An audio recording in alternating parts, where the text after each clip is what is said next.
Yeah, has anybody read in the in the newspaper about this guy? I think it started about 9 months ago up in Washington, a guy who went on an all-potato diet.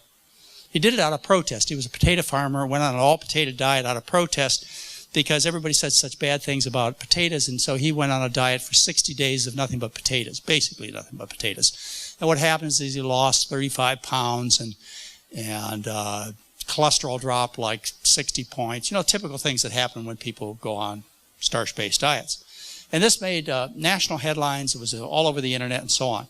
And people thought it was something original. Actually, what he did was he copied behaviors that have been done by millions of people, not out of choice, and also an experiment that was published in 1928. In 1928, they did an experiment. I don't think you could get it by an ethics board today because they would consider it unethical to do these to people.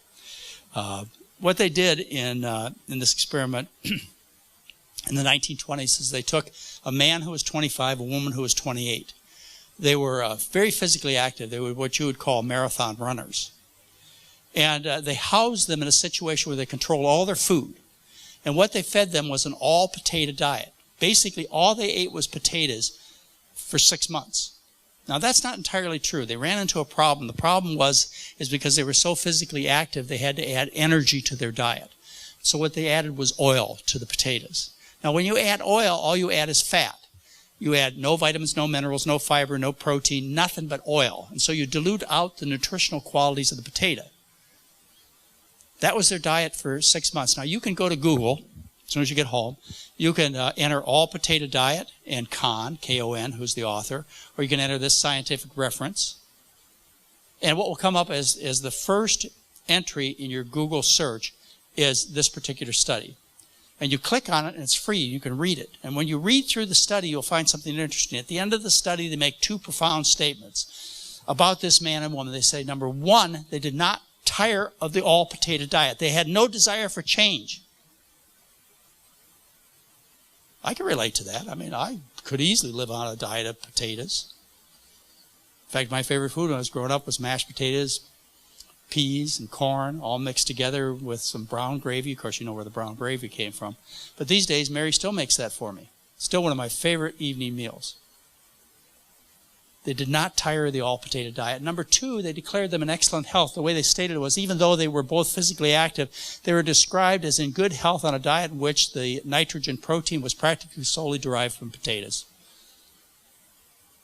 This shouldn't surprise you. I mean, there have been populations of tens of millions of people who had no choice but to live on all-potato diets. At the turn of the century, between the 1800s and 1900s in Poland and Russia, that's all they had was potatoes.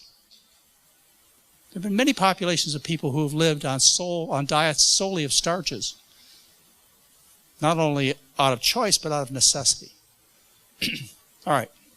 So the strongest argument I have for you that the right diet for you is a starch-based diet is the following. And that is that all populations of trim, healthy people throughout all verifiable human history obtained the bulk of their calories from starch. And that's a little confusing, isn't it? So let's go over it one more time. All large, trim, healthy populations of people, okay? All. You start thinking of exceptions.